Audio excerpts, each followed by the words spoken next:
membaca Al-Quran peserta. Yang pertama itu latar belakang. Kemampuan membaca Al-Quran dengan baik dan benar merupakan keterampilan yang penting bagi setiap muslim. Namun, masih terdapat peserta yang mengalami kesulitan dalam memahami makhrijul huruf, hukum tajwid, serta penerapannya dalam membaca Al-Quran.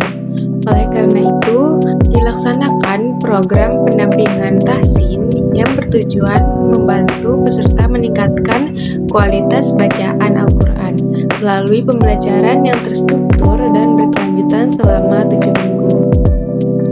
Nah, tujuan dari program tersebut yaitu untuk meningkatkan pemahaman peserta mengenai makhrijul huruf, membantu peserta memahami hukum-hukum tajwid, meningkatkan kemampuan membaca Al-Quran dengan baik dan benar, dan melatih peserta melalui praktik, tugas, dan evaluasi secara berkala.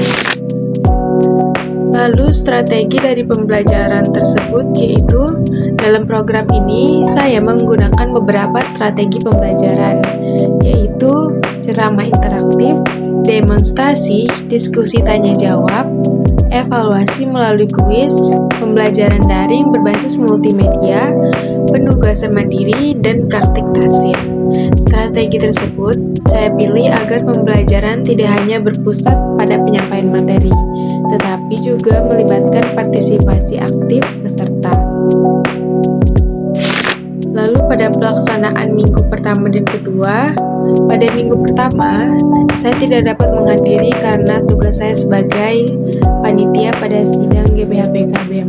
Namun pembelajaran tetap berjalan dengan bantuan dengan mentor pengganti yang lain. Kegiatan yang dilakukan meliputi pembagian kelompok belajar dan pengenalan materi awal yaitu makhrijul huruf melalui penjelasan langsung dan demonstrasi pelafalan huruf hijaiyah. Lalu pada minggu kedua, saya dapat hadir dan menyampaikan materi tentang hukum huruf. Saya membagikan materi kepada peserta, memberikan penjelasan, lalu kemudian mengadakan kuis sebagai evaluasi pemahaman peserta. Lalu pada pelaksanaan minggu ketiga dan keempat, pada minggu ketiga, saya memfokuskan pembelajaran pada penguatan materi hukum huruf. Metode yang digunakan masih sama, yaitu dengan pembagian materi, penjelasan, dan diskusi. Lalu pada minggu keempat, saya tidak dapat hadir karena mengikuti program kerja organisasi dan kegiatan konselor sebaya berdampak. Oleh karena itu, saya mengalihkan pembelajaran secara daring melalui grup. Saya mengirimkan materi, video pembelajaran, dan serta kuis sebagai bentuk evaluasi. Lalu pada pelaksanaan minggu kelima dan keenam, pada minggu kelimanya, materi yang disampaikan adalah wakaf dan ibtidah. Peserta membaca materi terlebih dahulu, kemudian saya menjelaskan konsep dan penerapannya dalam membaca Al-Quran.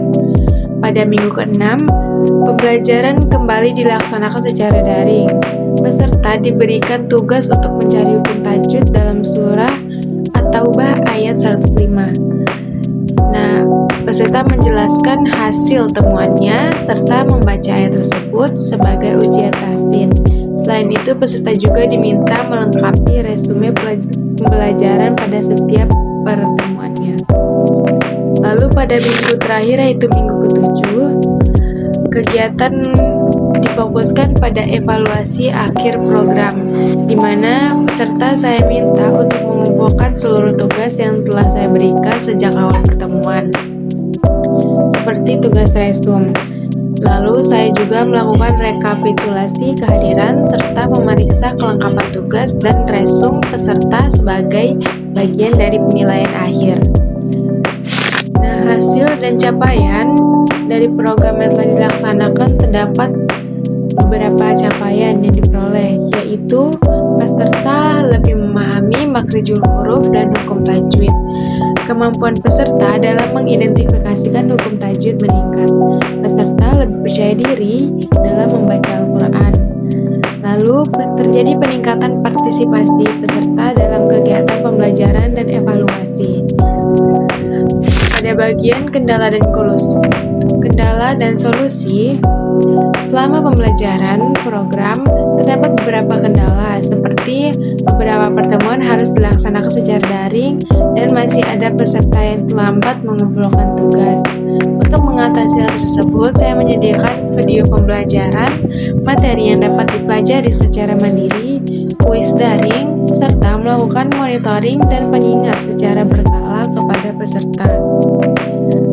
Lalu kesimpulan dari program tersebut yaitu berdasarkan pelaksanaan program selama 7 minggu dapat disimpulkan bahwa program pendampingan tahsin Al-Quran memberikan kontribusi yang positif dalam meningkatkan kompetensi membaca Al-Quran peserta. Melalui kombinasi pembelajaran tatap muka, pembelajaran daring, praktik membaca, dan evaluasi berkala, peserta mampu memahami materi dan menerapkan dalam bacaan Al-Quran dengan baik. Baiklah, sekian presentasi yang dapat saya sampaikan. Mohon maaf apabila terdapat kekurangan dalam pelaksanaan maupun penyampaian laporan ini. Terima kasih atas perhatiannya. Assalamualaikum warahmatullahi wabarakatuh.